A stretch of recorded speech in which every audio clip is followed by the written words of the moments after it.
right, well, good morning, and I wanted to just kind of give you some directions about what you're going to do today. So, yesterday we looked at the pig pictures, and you noticed kind of hopefully the difference between an observation and an inference, where you were making observations of the pictures, and you were seeing what was happening in each of those scenarios, and then you inferred the order of the pictures from those observations. So based on what you were able to physically observe in the pictures, you then inferred the order of the images to make your stories. And then you added more data, just like we would in science, that when we get more information, we then have to modify our story. So that was where we left off. And hopefully you kind of got those stories wrapped up on your last slide. We will take a look at them and talk about them together on Friday when we meet again. So if your group did not get just kind of a basic, at least a rough outline of a story in there so that we would know kind of what you thought was happening, if you could do that tomorrow when you meet again remotely in your group, that would be great. What you guys are going to work on today, I'm sorry, not when you meet tomorrow, when you meet today. So, if you can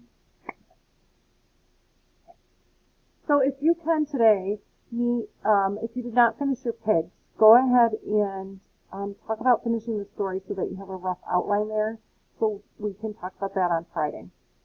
The other thing you're going to work on today is this who's at fault. So it's on the classroom, and you're going to individually answer slides 1 through 11, and then when you meet with your group, based on what time you said you could meet, you will then do the group slides, and then there's a small reading with some questions to do. So when you go to the classroom, you'll see these two links will be there, and they'll be active. The who's at fault, you'll click on that, and it will open up, and those directions are there again for you, where you're going to answer the questions that are on slides 2 through 11. Okay, and there are directions embedded in here, so you'll watch this video, answer these two questions, and then take a look at these talk moves. So when you meet with your group today, I want you to practice using these. So open this up and have it available on your screen so that you can try to use these. So if someone says something you're not quite sure what they mean, you can use these where you're clarifying an idea.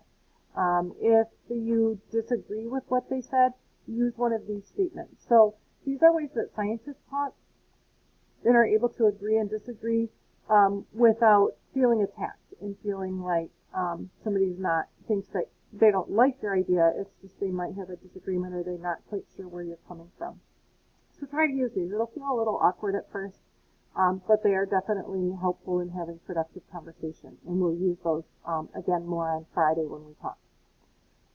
After you watch the video, then there's directions for each of these following slides. So you'll read these different police reports and witness statements, and you'll take notes on them. Eventually, you'll get down here to slide 11, and you put your final thoughts. What do you think happened? Who do you think might be to blame? And then get that summarized there. And then you're ready for your group presentation. So you'll get here to the group presentation, and you need to do slides 1 through 11 before your scheduled meeting. If you didn't get your meeting scheduled yet, here's directions for how to do that, so you can walk through that step by step.